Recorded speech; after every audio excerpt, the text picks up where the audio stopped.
Pumunta ako rito, kako magbitaw kita eh. Bitaw! Ma-training ka ako yung manok ko eh. Medyo matagal-tagal na hindi na ilalaban eh. Nakaw, wag mo nang pangarapin mo kung bitaw. Bakit?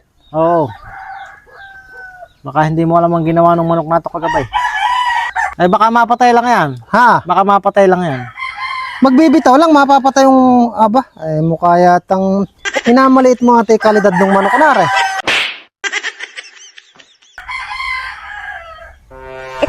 Walang hiyang manok nato ah. Bak, Ano? ang naghihimas ka rin ng manok ah. Aba Ha? ako ngayon nasusuri. Balak-balak ko na ito ibenta eh. Pumunta ako rito, kako magbitaw kita eh. Bitaw!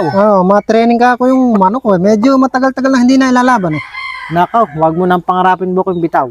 Bakit? Oo. Baka hindi mo alam ang ginawa ng manok nato kagabay.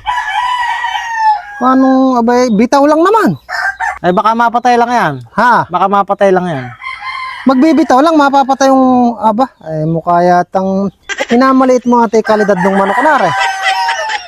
Ha? Abay, kaya nga eh. Siguradong mapapatay lang na yan. Abay, baka hindi mo alam ang kalidad ng manok ko na ito. Nakakasampung panalo na ito. Abay, yung huling nakalaban na ito. Akalaan mong hanggang tanghaling pinapaluan. Kinakasatan hanggang tanghali. Oo. Abay, nung binitawan nga ay tinumis eh. Naku po, ano. Yung kalaban. Ilalagay lang sa kaldero. Sasangka pa na lang. Natunay. Tunumis! Mary, hihanap mo natin ng benta. Bakit? Kahit pinapakiusap ko, kahit 500, ibebenta ko na. Ba't ibebenta mo nailaban mo na ba yan? Abay, hindi pa. Ba't ibebenta mo? Napasama eh. Bakit? Bibili ko lang kasi ng kalabaw na bawpalaw.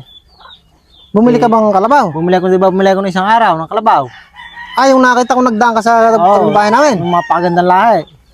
Ano ba yung gatasan? Ay, gatasan yun eh. Oh, Sinuga ko rin sa likod bahay namin. Itong lintik na to, nakatali doon sa may likod bahay. Aba, naabot. Nung hapon, umabot doon yung kalabaw. Dahil hindi ko pinapansin, may nagkakalabugan. Hanggang umaga, may kumakalabog. Doon sa likod bahay niyo? Sa likod bahay namin. Oh, Nung pala, itong walang hiyan to, binangagan yung kalabaw, napatay. napatay yung kalabaw mo? Bawpis yung kalabaw. Katay-katayon. Ito lang kumana, mga tayad lang na yung nakapatay. Aba, Tad-tad yung kalabaw na yun. Kaya binibenta ko na. masyado naman pala yung ano mo na. Ako dumayo lang para makapagbitaw Aba. Anja!